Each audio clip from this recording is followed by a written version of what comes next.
जय हिंद कैडेट्स, कैसे हैं आप सब। आई होप आप सब बढ़िया होंगे और बहुत बढ़िया तरीके से आपका एग्जाम जो है वो कंडक्ट हो गया है। आपका पेपर, आई होप आप बहुत बढ़िया आपने पेपर करा होगा। लेकिन कुछ बच्चों का पेपर जो प्रिपरेशन बहुत बढ़िया तरीके से, मैं मानता हूं कि प्रिपरेशन तो देखो सारे ही बच्चे अच्छे से करते हैं, लेकिन कारणवश कुछ कारण होते हैं कि वो एग्जाम हॉल का जो प्रेशर है वो कई बार मेंटेन नहीं कर पाते। हमारे साथ ऑफलाइन में जो बच्चे जुड़े हुए हैं, ऑनलाइन में जुड़े हुए हैं, बहुत सारे बच्चे पहले अच्छा स्कोर करते थे लेकिन बाद में मैसेज आते हैं कि सर थोड़ी सी हालत जो है वो टाइट सी है, थोड़ा सा सस्पेंस में है, हम कोई ऐसे क्वेश्चंस को सेलेक्ट नहीं कर पाए जो वास्तव में हमें करने थे। ऐसे ही सर जीके वाला, जीएस वाला जो पोर्शन है उसमें थोड़ी सी निगेटिव मार्किंग हमारी हो गई। ऐसे सर इंग्लिश का नया पैटर्न जब आया तो उसमें थोड़ा सा क्वेश्चन अच्छे तरीके से हमारा अटेम्प्ट नहीं हो पाया।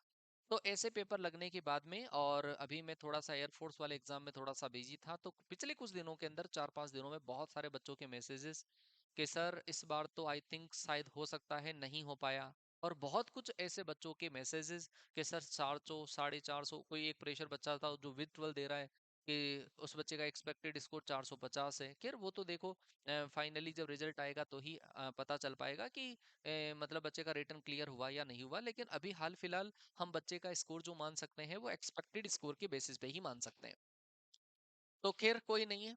अभी इसमें ज्यादा आप अगर ज्यादा पछताते हो तो उससे कुछ होना जाना नहीं है। आपको अभी थोड़ा सा जो ध्यान देना है वो ज्यादा पैनिक कंडीशन में नहीं जाना है। मैं समझ सकता हूँ कि जिन बच्चों का पेपर जो सोच कर के आ गए थे हो क्या गया, उनके बच्चों के ऊपर क्या बीत रही होगी, मैं समझ सकता हूँ। बट बात यह है कि यूपीएससी का मतलब होता है रिस्टार्ट। अगर कोई बच्चे का पेपर क्लियर हो भी रहा होगा तो भी आपको पता है कि मैं उस बच्चे को एक ही राय देता हूँ, क्योंकि अगर कोई देखो लास्ट अटेम्प्ट है किसी बच्चे का और उस बच्चे को अगर क्लियर हो रहा है पेपर, तो वो बच्चा अपनी एसएसबी की प्रिपरेशन में जुट जाए। एसएसबी के लिए आपको वाईटी के ऊपर अवेलेबल फ्री वीडियोस हैं, वो आप एक बार देख लो। और ऐसे ही आप एकेडमीज जो अच्छी एसएसबी करवाती है आप उनका पता करना स्टार्ट कर दो। वो बच्चों के लिए तो जिनका क्लियर हो रहा है उन बच्चों के लिए तो बाकी फाइनल आपका जब रिजल्ट आ जाएगा तो अक्टूबर लास्ट फर्स्ट वीक में या फिर सितंबर लास्ट वीक में आपका जो रिजल्ट है वो केर आ ही जाएगा। रिजल्ट आने के बाद में आप प्लान कर सकते हैं, काफी टाइम मिलेगा, कोई जल्दीबाजी आपको नहीं करनी है ना। लेकिन जिन बच्चों का एग्जाम क्लियर नहीं हुआ या जो बच्चे जैसे हमने कट ऑफ रखी अप्रोक्सीमेटली 310 से 325 के बीच में, अगर कोई बच्चा वहां पर स्टैंड कर रहा है तो उस बच्चे के लिए क्या प्लान होना चाहिए। बेटा देखो मैं आपको एक चीज, हो सकता है मेरी बात आपको सही ना लगे लेकिन एक सच बात आपको बता दूं कि अगर आपका स्कोर 350 के आसपास अगर रहता है तो आप सोचो कि फाइनल मेरिट में आने के लिए आपको एसएसबी में बहुत दम लगाना पड़ेगा। और एसएसबी आपको पता है अनप्रेडिक्टेबल है। आपको, आप खुद से बहुत अच्छे प्रिपेयर करके जाते हो लेकिन वहां पर इंटरव्यूअर को क्या चाहिए होता है, वो किस तरीके से आपको देख सकते हैं, समझ सकते हैं, उसके बेसिस पे आपका सिलेक्शन होता है, रिकमेंडेशन होता है। तो 350 के आसपास अगर आपका स्कोर बन रहा है तो मैं आपको राय यही दूंगा, अगर आपके पास चांस बचा हुआ है तो आप अपने माइंड को वापस उसी तरीके से सेट कर लो, रिस्टार्ट रिस्टार्ट रिस्टार्ट। जैसे आपने मूवी देखी होगी 12th फेल वाली मूवी, उसके अंदर यूपीएससी का मतलब ही रीस्टार्ट है। इसमें आपको करना ही पड़ेगा। जिन बच्चों का जैसे लास्ट चांस नहीं है, जिन बच्चों का 400 का स्कोर आ रहा वो बच्चा भी रिटर्न की प्रिपरेशन करेगा। तो इसमें कोई गलत चीज नहीं है कि आपका एग्जाम क्लियर नहीं हो रहा है तो हम मतलब ऐसे पैनिक हो जाएं, हमारी बेइज्जती होगी, ऐसा नहीं है।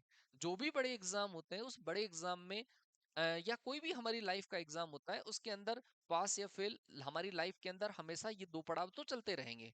आप जिंदगी की कोई भी परीक्षा में बैठो, उस परीक्षा के अंदर पास या फेल, सक्सेस और फेलियर की जो चीजें हैं वो चलती ही रहेगी।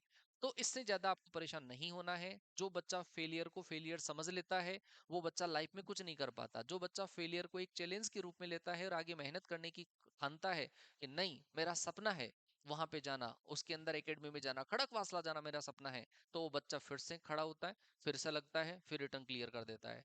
तो सोचो 2-2 3-3 बार फेल होने के बाद में भी बच्चा रिटर्न क्लियर कर जाता है।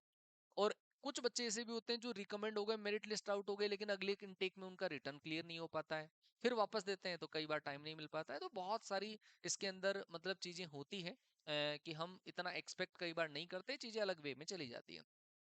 अब देखो मेरा सजेशन आप लोगों से यही है, क्योंकि मैं पिछले 5 सालों से एनडीए की इसी के ऊपर काम कर रहा हूँ। बहुत सारे बच्चों के रिव्यूज मुझे देखने को मिलते हैं, पेपर क्लियर हुआ नहीं हुआ, सर अच्छा स्कोर आ रहा है, कई बार अच्छा स्कोर नहीं आ रहा है, कई बार सर मेरिट में आने के लिए कितना चाहिए, रिजल्ट कब आए, बहुत सारी चीजें बच्चे के दिमाग में चलती रहती है। मेरी राय उन सभी बच्चों से यही है कि अगर आपके पास चांस है, आपका सपना है, हर बच्चे के लिए नहीं बोल रहा हूँ, जिस बच्चे का सपना है कि हाँ सर मुझे तो जाना है, जाना है तो एनडीए में ही जाना है ना, तो भाई वो बच्चा एक बार फिर से अपना माइंडसेट ऐसे लेवल पे बना ले कि मुझे वापस प्रिपरेशन करनी है।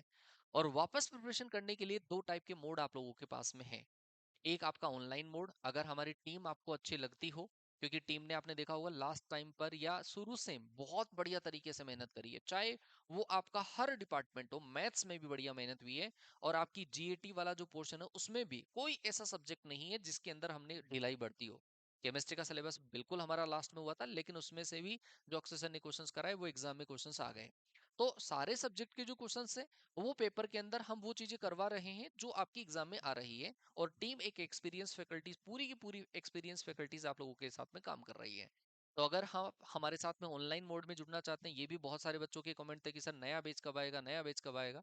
तो भाई अभी थोड़ा सा आप वेट कर लो। हम वेट कर रहे हैं कि आपका रिजल्ट आ जाए, उसके बाद में ही आप लोगों को चीजें दें। आप जल्दीबाजी में, हड़बड़ाहट में कोई ऐसी चीजों के साथ में ना जुड़ जाना जिसके साथ में आपको प्रॉब्लम हो।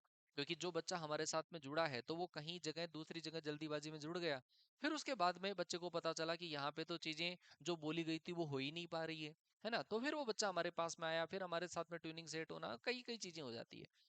तो आप एक बार अपना जो डिसीजन है वो सोच समझ के लें, और सोच समझ के एक ऐसी टीम का सिलेक्शन करें जो आपके लिए काम कर सकती है, आपके लिए मेहनत कर सकती है। हमारे डेमोज आप देखना चाहते हैं, वाईटी पर अवेलेबल है, आप देख लो, लाइव वाले सेक्शन में जाके देख लो हमने कैसे लेवल के क्वेश्चंस की प्रैक्टिस कराई है, पेपर में क्या आया है, वो सारी चीजें। और हिमांशु सर की आपने देखा होगा पूरी की पूरी पीपीटी ऐसी, जीएस का पोर्शन अनप्रिडिक्टेबल होता है, सर ने पूरी की पूरी जो क्वेश्चन है वो छाप दी है। ऐसा ही मैथ्स में ही हुआ है, बस ये है कि मैं वीडियो ना बना पाया।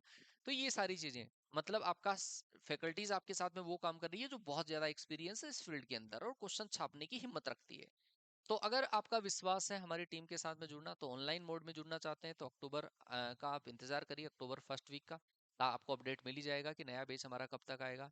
और यदि आपका विचार है कि नहीं, हमारे डाउट्स वगैरह हम क्लियर करें और हम एक ऑफलाइन मोड में साथ के जुड़कर स्टडी करना चाहते हैं, हमें प्रॉपर, क्योंकि कई बार बच्चा ये सोच लेता है कि यार मोबाइल मोबाइल से थोड़ा सा पजल्ड हो जाता है कई बार ऑनलाइन जब पढ़ता है तो उस बच्चे की इच्छा होती है कि यार सर के साथ में बैठकर मैं डाउट क्लियर करता रहूं, मैं डीपीपी टाइमली सोल्व करता रहूं। एक एग्जाम हॉल का जो प्रेशर है वो बच्चे को ऑफलाइन आने से ही थोड़ा सा मेंटेन हो पाता है, क्योंकि बच्चों के जो test, weekly test, monthly test, ये जब लगते हैं बच्चे के, तो वो बच्चा इन सारी चीजों से रूबरू हो जाता है, अपने आप को एनालिसिस कर पाता है। और क्लासेस का भी बर्डन भी इतना नहीं है कि बहुत ज्यादा क्लासेस होती हो। अप्रोक्सीमेटली 4 क्लास, 3-4 क्लास के अंदर आपका काम हो जाता है, 4 घंटे 5 घंटे मैक्सिमम क्लास आपकी ऑफलाइन के अंदर होती है। तो अगर आप ऑफलाइन मोड में जुड़ना चाहते हैं, ऑफलाइन आ सकते हैं। 24 सितंबर हमने पहले सेट किया था, अप्रोक्सीमेटली 24 सितंबर, या फिर आप 28 सितंबर से हमारा जो बेच है वो स्टार्ट हो जाएगा। तो आप इस वाले बेच के अंदर हमें ज्वाइन कर सकते हैं अगर ऑफलाइन आना चाहते हैं तो। कैडेट डिफेंस एकेडमी देहरादून, ये बेच आपका स्टार्ट हो रहा है। अच्छा, अगर आपको इंक्वायरी करनी हो क्या फीस है, क्या सारी चीजें और होगी, किस वे के अंदर होगी, तो आप इस नंबर पे कॉल कर लें। ये नंबर आपको दे रखा है, ये 2 नंबर है, ये 2 नंबर आप एकेडमी के अंदर कॉल कर लें और कॉल करके इंक्वायरी कर लें। आप एक बार आके कैंपस देख सकते हैं, कैंपस में क्या है, फैकल्टीज वो ही होगी जो आपके ऑनलाइन में पढ़ा रही, वो की वो ही फैकल्टीज होगी। कंटेंट के बारे में क्या सोचने की जरूरत आपको नहीं है, फिर भी आप अगर सोचते हैं तो यूट्यूब पे देख लीजिए कंटेंट, वैसा कंटेंट हम आपको ऑफलाइन में भी प्रोवाइड करवाएंगे, ठीक है। तो ज्यादा पैनिक नहीं होना है, कोई बात नहीं है, इस बार नहीं हो रहा, अगली बार आपको पूरा दम लगाना है और एनडीए क्लियर करना है, ठीक है जी। हमारी बेस्ट विशेष आपके साथ में है। रिजल्ट आने तक ऐसे ही अपडेट आपको मिलते रहेंगे। आपका एक्सपेक्टेड स्कोर कितना बन रहा है वो कमेंट करके जरूर से बताना। बाकी आपका कोई डाउट अगर है इस बारे में तो आप कमेंट करके जरूर से हमें बता सकते हैं। तो मिलते हैं ऐसे ही अपडेट के साथ में, जब तक के लिए टाटा बाय बाय, जय हिंद, धन्यवाद।